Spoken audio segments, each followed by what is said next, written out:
Since changing the name of the Eclectic Americana Friday morning drive time radio show on January 20th, 1989 to the Bushwhackers Breakfast Club, the DJs in the collective have strived to entertain and inform our listeners. Airing from 6 to 9 a.m. Pacific at KZSC 88.1 FM in Santa Cruz, California, the Bushwhackers usually have 2 interviews a week, each airing for about half an hour. We're not afraid to ask questions or admit that we don't know something, and we don't mind taking deep dives or following a tangent as we get into how sausage is made in local, county, or state politics, or learning about things going on in our community, or discussions with artists. Our interviews are not scripted and are produced by myself, Dangerous Dan Orange. I can say good morning. It's KZSC. You're on the air. Hey, good morning, Dan. Good morning. Is that Matt Miller from Ecology Action? That is I. Calling in. Welcome to the Bushwhackers Breakfast Club. Thank you so much for joining us this morning. We always Thanks start for having us. with, what brought you to Santa Cruz in the Monterey Bay, and when did you get here? Yeah, I landed here to live. Officially, I landed here in 2008 to go to UCSC. I'm a banana slug. So I spent my first 4.5 years going to school up on the hill. And go on. What'd you major in? Or well, actually, it's funny. I was gonna study Latin American Latino studies, and I was all fired up, raring to go.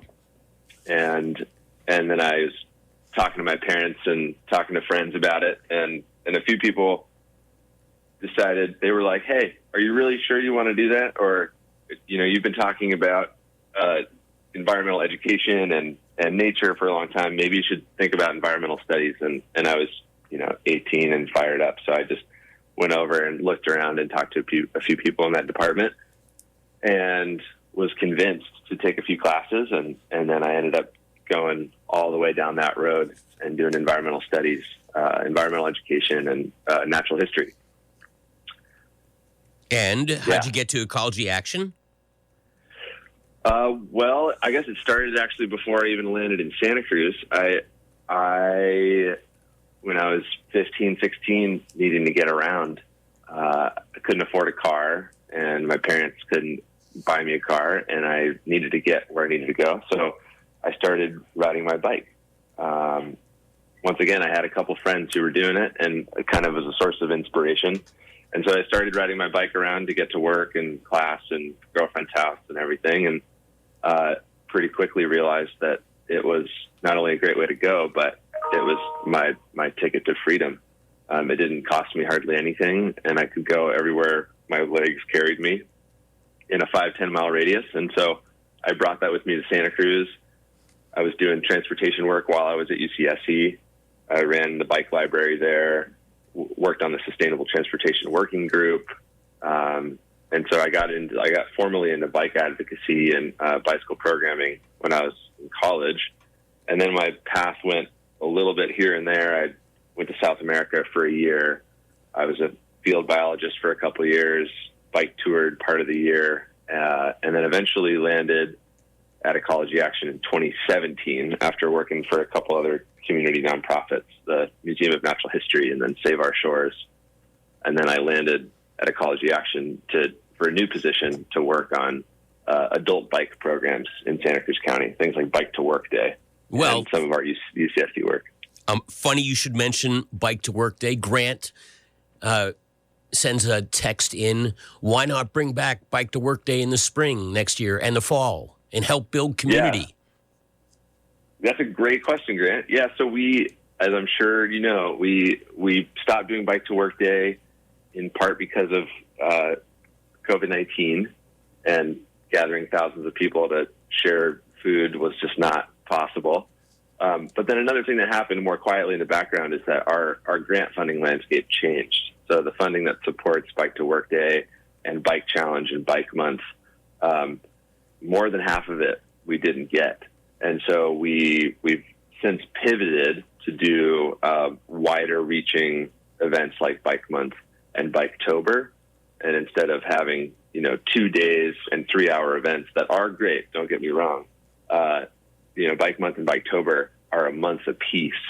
And it's not quite the same holiday magic that Bike to Work Day is, but we still have Walk and Roll to School that happens twice a year.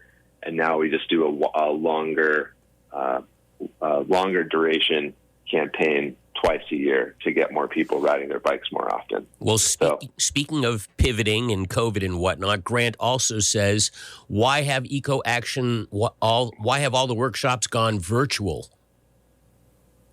I guess he's saying, are we going to go back to having in-person workshops? So go on, Matt Miller. Yeah. So we have come back to do hybrid workshops. We are still offering virtual workshops for a couple reasons. It allows us to be in many places at once. And so we do bike commuter and bike safety workshops in a variety of settings. Some are with our Slug Bike Life workup at UCSC, which have now fully gone back to in-person hybrid. So we have an in-person audience as well as people coming in over Zoom virtually. And for our work with the city of Santa Cruz for the Go Santa Cruz program, we are actually in 2023, we'll be looking to come back to do hybrid. Part of it is we get people in those workshops that are spread out throughout the county, and it's on a lunch hour, it's midweek, and so it's not practical for everybody to be able to get there in person. But for all the reasons that I think we're all fond of, we really are excited to get back to do an in-person workshop. If you're just joining us, folks, we're talking with Matt Miller from Ecology Action. Matt, there was a recent workshop, I think it was here in Santa Cruz County, called Think Bike. Do you want to tell us a little bit more about that? Yeah, I'd love to. So we work pretty closely with Gazelle Bike. They're a business sponsor of ours, and then we partner with them on a lot of events to do e-bike demos, and I'd love to talk about e-bikes at some point. So they reached out in the summer, and it's kind of this simple yet cryptic question. They're like, hey, we're thinking about bringing the Dutch Cycling Embassy to Santa Cruz for this Think Bike workshop. Do you want to help? And, of course, I had to get a little bit more information, but the big picture here is that the Netherlands has really kind of figured out how to incorporate bicycling into their, societal fabric. It's one of the best places to ride a bike. They have some of the highest rates of bicycling across the country.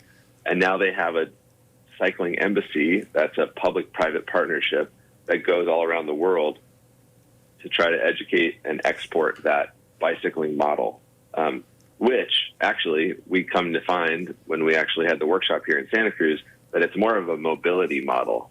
They're actually quite serious about moving people in all matters, including bicycling. So Gazelle reached out. They said they wanted to bring this, and they needed our help getting the right people in the room.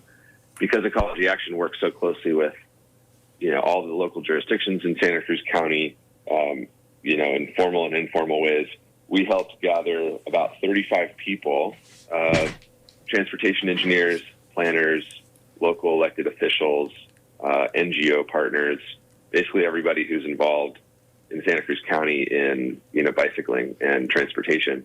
And we got together for 2 days with these Dutch Cycling Embassy transportation experts to learn and kind of unlearn, honestly, our conventions around what a transportation system could look like. Did they start by suggesting that we level the entire county so it's flat and then put in a lot of canals so we have lots of places to bike next to and never have to go up a hill? Exactly. They're like, you need more wetlands here. You got to just bring all the water back. Absolutely. No, they, one of the things that I think was probably was a little bit earth-shattering for us was, I think prior to that workshop, a lot of people who are in this all the time, sometimes it can feel totally intractable. Like, we don't have enough space, we don't have enough funding, we don't have the political will, and yet we have all of these goals of reducing emissions and reducing traffic violence and, having more equitable transportation so people have access to opportunity and being able to get around healthily. And the Dutch came in and said, you have way more space than you need. So take an example, SoCal Drive, or as some of our local transportation folks call it, Highway 2. Right? It runs parallel to Highway 1. It's a major thoroughfare. You have tons of car traffic. You have commercial traffic. You've got bicyclists, you have some folks walking in sections, you have the bus. It's all happening on SoCal Drive. It's 2 lanes across on both sides, so 4 lanes total. And the Dutch come in and say, so we have arterial roads, just like SoCal, that's 2 lanes. And we actually we don't have any stoplights or stop signs. We put in roundabouts. And by going to 2 lanes and introducing roundabouts, what we achieve is better traffic flow because people aren't stopping at stoplights. We achieve lower speeds, more safety, and then because it's 2 lanes instead of 4, they have all this space to put in a full-on protected bike lane, a full sidewalk, and then even have leftover room for things like green infrastructure, like a planter with trees. And so they kind of looked at us and they're like, what are you doing with SoCal Drive? You have more space than you need. And actually, you can get a bike lane on there. You can get the same traffic volume. Just put in roundabouts, take out your stoplights. And this is probably what was so interesting to many of us. Stoplight technology, right?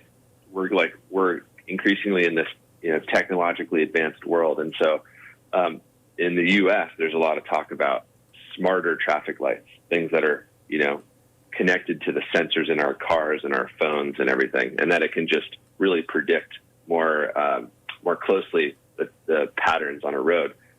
And the Dutch were saying, we're on a campaign to get rid of all of our stoplights, all of our traffic lights. They're a traffic management tool, but they are not a safety tool. If somebody decides they want to drive through a red light, there's nothing physically stopping them. But a roundabout, you can't drive through a roundabout. You have to slow down to go around it to get to the other side. And so that's just one kind of, local example that I think everybody was scratching their heads with a little bit, like, wow, is that actually possible?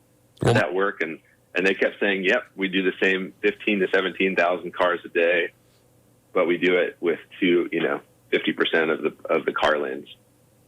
So Matt Miller, from Ecology Action, people can text in questions to the same phone number that you're calling in on, and it pops up on the screen in front of me, and neither one of us hear anything. I don't know how it happens. It's magic, zip whip. So they can text to 831-459-4036. I think this is from Peter in South County. He has a couple of questions. One, how about bike safety on the roads in Santa Cruz County? And 2, how is Ecology Action enhancing the ability of Watsonville residents to bike commute to Mid-County and Santa Cruz City, which might be the SoCal Avenue artery that we're discussing?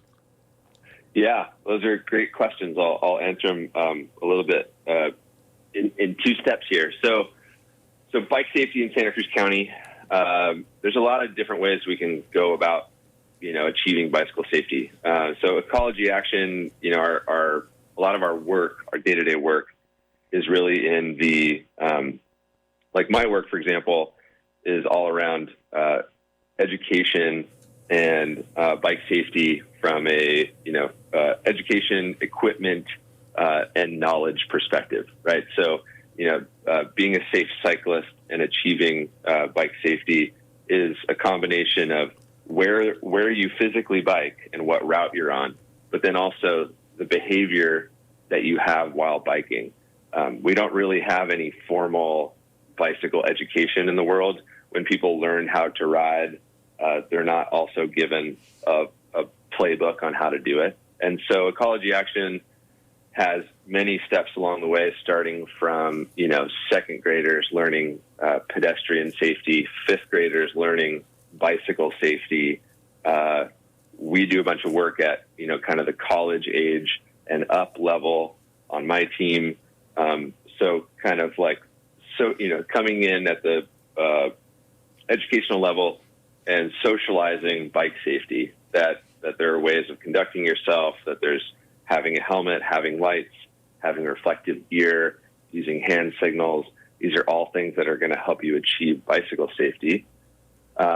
However, a lot of people will tell us, well, hey, that's great. You have everybody trained up and they know what to do. But then when you physically go out there, it's crazy, right? It's not safe.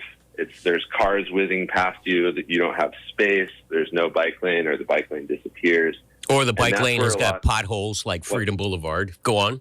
Yeah, or there's potholes. Yeah, you name it. There's something out there, and so that's where the work of our planning team, and then a lot of our partnerships with local jurisdictions comes in. Things like the Think Bike Workshop I was just mentioning, which is this, very critical and at times frustratingly slow process of kind of retrofitting our infrastructure. We've done a lot of decades of car-based development, and we're trying to now look back at these roads to move cars and say, where are our opportunities to put in protected bike lanes, or bike lanes at all, or bike paths and things like that. And it has gotten, in the 14 years I've lived in Santa Cruz, there's been some pretty big wins in that space. And the next 4 or 5 years are going to be kind of off the charts as far as I'm concerned. There are a handful of big developments happening. SoCal Drive, which I was just talking about earlier, there's going to be 5.5 miles of that road going from Harbor High School all the way out to Aptos. That's going to have a bunch of bicycle and pedestrian improvements, green lanes, protected bike lanes, bicycle boxes, and protected turning at intersections. We just landed, last week, we just heard from the state of California that Santa Cruz County received close to $116 million for active transportation projects, and over $100 million of that is going to go into the construction of the Coastal Rail Trail, segments 8, 9, 10, and 11, from San Lorenzo River all the way to Aptos, which will be a very significant component of a safe bicycling infrastructure. And it'll provide a spine right down the middle. Right, and the rail trail, unlike SoCal, won't have drivers whose traffic apps, and you can blame them all if you want, Waze and Google Maps and whatever, the Apple ecosystem is, that route people onto the roads that have bicyclists when, Highway 1 starts slowing down. So these traffic apps, reroute the cars. The cars, drivers are paying attention to their traffic apps and not necessarily paying attention to their well-lit, brightly clothed, helmeted, bicycle riders. And somehow we have to get this, get all modes of transportation sharing the road safely. And a couple of people have chimed in that it's crazy. Freedom Boulevard, 50 miles an hour, people whizzing past you, and there's potholes in the bike lane. Ross sends in a text. For those of us who are not bike riders, does Ecology Action have any input into improving public transportation? Yeah, broadly speaking, what we're really trying to achieve is, climate safe, equitable transportation for all residents, all people. And so the Santa Cruz Metro is a part of that equation. In terms of our day-to-day work, we don't do anything specifically with Metro. But as far as the big picture is concerned, we envision a transportation system that is not car-centric, right? We understand that cars are going to be a part of it. It's, for many trips and for many people, cars are going to be one of the main forms of transportation. But we also need to invest in a multimodal transportation system that allows for public transportation, that allows for active transportation. So all of those need to be a part of it, and they need to be resourced accordingly. So the metro is, that COVID hurt the metro a lot, right? Ridership nosedived. It was down to historic lows. I don't think it's fully recovered yet. But then also there's what are the routes? What are the service times? And because sort of the car dominance is what it is, even with expensive gas, people are just still thinking cars are the best way to do it. Even if it's more expensive, it's just it gets me to my end destination. It's quicker. It's more convenient. And then there's a lot of people who just rely upon services like Santa Cruz Metro. If you're just joining us, folks, we're talking to Matt Miller from Ecology Action. He is the Adult Bike Program Manager at Ecology Action. Let's give a quick shout out to other components of the bicycling ecosystem. You said you were originally with the bike club up here at UCSC. I know Cabrillo has a bike repair club that our son Isaac has taken our bikes in and worked on there. And there's also this great nonprofit downtown called the Bike Church. Yeah. Which Absolutely, is, yeah. So, you take your bike down there if you need something, and people help you out, or they teach you how to fix it, and it's kind of donation supported. It's an absolutely spectacular group.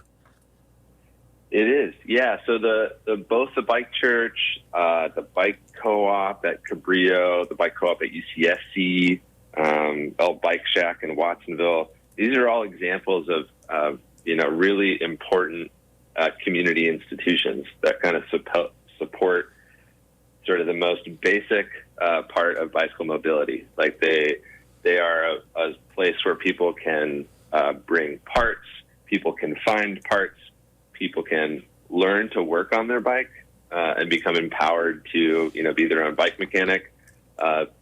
In some cases, like the Bike Church will have events around bicycling, so they also help build community.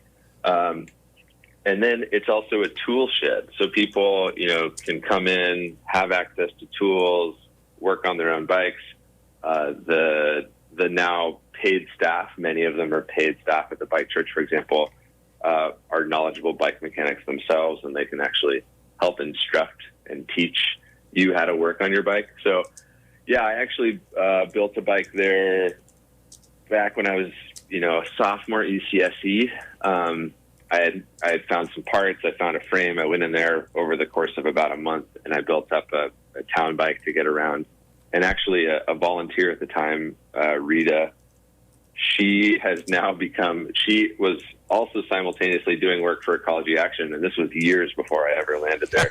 But, small world, right? All these years later, Rita is one of our top volunteers at Ecology Action. And when we do bike repair events at UCSC first, like Bike Life Work, Rita's there working with us. So that's how I met her originally. And then 10 years later, we're working together as, in a volunteer capacity up at UCSC. So tell us, you touched on e-bikes. I want to come back to that. And specifically, I want to kind of talk about how, sometimes these e-bikes seem like they're going way too fast. People aren't paying attention, and they're not improving safety, yet at the same time they're getting people out of cars. So touch on e-bikes, pros and cons.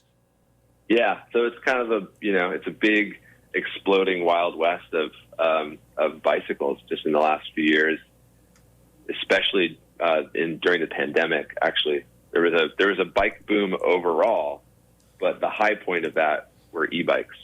And e-bikes have been a thing for decades now, but they feel like they've just sort of arrived in the mainstream consciousness around bicycling and transportation. And so we're seeing locally, nationally, and internationally that there's just a explosion of e-bikes all over the place. The market's more mature. There's more manufacturers that are doing it. The price has come down quite a bit. It used to be that there was maybe one bike shop in town that carried e-bikes. Now you go into any bike shop, and the majority of what you see on the floor are e-bikes. So it's arrived. Basically, e-bikes are here. The e-bike revolution is happening. But as you mentioned, it's not all good. It's mostly good in my opinion, but it's not all good. And the reason is there are a number of e-bikes out there sold online, that are either sort of unregulated or very lightly regulated. So people can buy them direct, have them shipped to their house.